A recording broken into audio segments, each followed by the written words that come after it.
নমস্কার বন্ধুরা, শ্রাবণী রান্নাঘরে আপনাদের সবাইকে স্বাগত জানিয়ে আমি আবারও একটা রান্নার ভিডিও নিয়ে আপনাদের সামনে চলে এসেছি। আজকের আমি আপনাদের আলুর একটা অন্যরকম রেসিপি করে দেখাবো। আশা করি আপনাদের এই রেসিপিটা ভালো লাগবে। তার জন্য কিন্তু আপনাদের পুরো ভিডিওটা দেখতে হবে।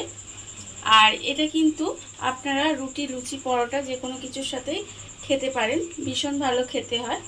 তাহলে চলুন এই রান্নাটা আমি কিভাবে করি সেটা আপনারা একবার দেখে নিন। রান্নাটা করার জন্য আমি এখানে গ্যাসটা অন করে একটা কড়া বসিয়ে দিয়েছি। এইবারে আমি এর মধ্যে দিয়ে দেব প্রথমে জল। বেশ কিছুটা জল আমি এর মধ্যে দিয়ে দিলাম। এইবারে আমি এর মধ্যে দিয়ে দেব আলু। এখানে আমি আলুগুলো ছোট ছোট টুকরো করে কেটে ধুয়ে রেখে দিয়েছি। সেই আলুগুলো কিন্তু আমি এর মধ্যে দিয়ে দিলাম। এবার আমি এর মধ্যে দেব অল্প সামান্য একটু নুন দিয়ে এবারে আলুটাকে প্রথমে আমায় খুব ভালোভাবে সেদ্ধ করে নিতে হবে। আলুটা আমার এখানে ভালোভাবে সেদ্ধ হয়ে গেছে। এবারে আমি আলুটাকে তুলে নেব। আলুটাকে আমি ভালোভাবে জল ঝরিয়ে তুলে একটু ঠান্ডা করে নেব। আলুটা আমি এখানে ভালোভাবে ঠান্ডা করে রেখে দিয়েছি। এইবার আলুটাকে হাত দিয়ে ভালোভাবে চটকে একটু মেখে নিতে হবে, যেন আলুর মধ্যে কোনো রকম দানা দানা না থাকে। এইভাবে কিন্তু আলুটা প্রথমে আমি ভালোভাবে মেখে নেব। আলুটা আমি এখানে ভালোভাবে মেখে নিয়েছি। এইবারে আলুর মধ্যে আমি দিয়ে দেব জল। জল দিয়ে আলুটাকে একটু পাতলা করে নিতে হবে। ঠিক জল দিয়ে আমি এইভাবে আলুটাকে একটু পাতলা করে নেব। সেদ্ধ আলুটাকে ভালোভাবে মেখে নিয়ে তার মধ্যে জল দিয়ে ঠিক এইভাবে পাতলা করে নিয়েছি। দেখুন ঠিক ডালের মতো যেন হয়েছে। এইবারে আমি এটাকে আলাদা করে সরিয়ে রেখে দেব। আর অন্যদিকে গ্যাসটা অন করে একটা কড়া বসিয়ে দিয়েছি। এইবার আমি কড়ার মধ্যে প্রথমে দেব সর্ষের তেল। এখানে আমি প্রায় 2 চামচের মতো সর্ষের তেল দিলাম। এবার আমি তেলটাকে একটু গরম হতে দেব। তেলটা আমার গরম হয়ে গেছে। এবারে আমি এর মধ্যে দিয়ে দেব 2টো তেজপাতা, আর আমি দিয়ে দেব এখানে একটা শুকনো লঙ্কা, আর দেব আমি একটু গোটা গরম মশলা, আর আমি এর মধ্যে দেব অল্প একটু সাদা জিরে। ফোড়ন দিলাম।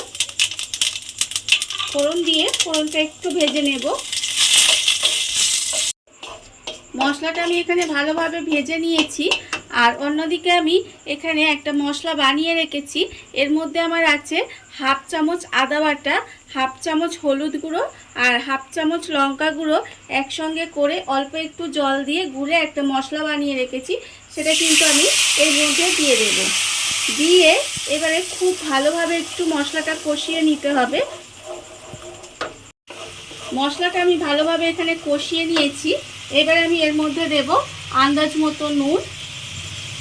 নুনটা বুঝে দিতে হবে, কারণ আলু সেদ্ধর সময় কিন্তু আমি নুন দিয়েছিলাম।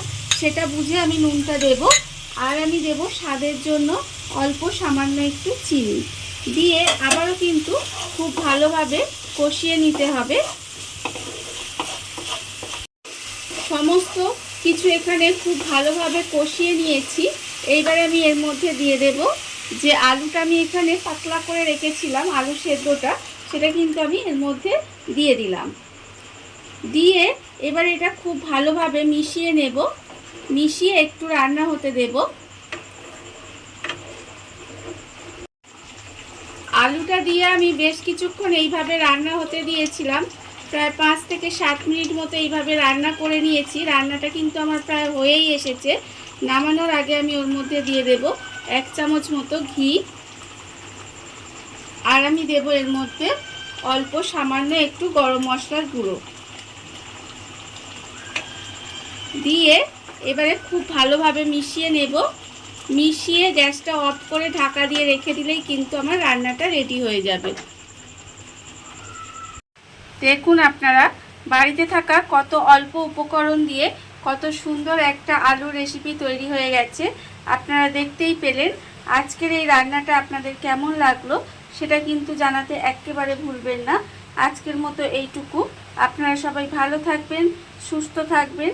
আবারও হাজির হব নতুন কোনো রান্না নিয়ে।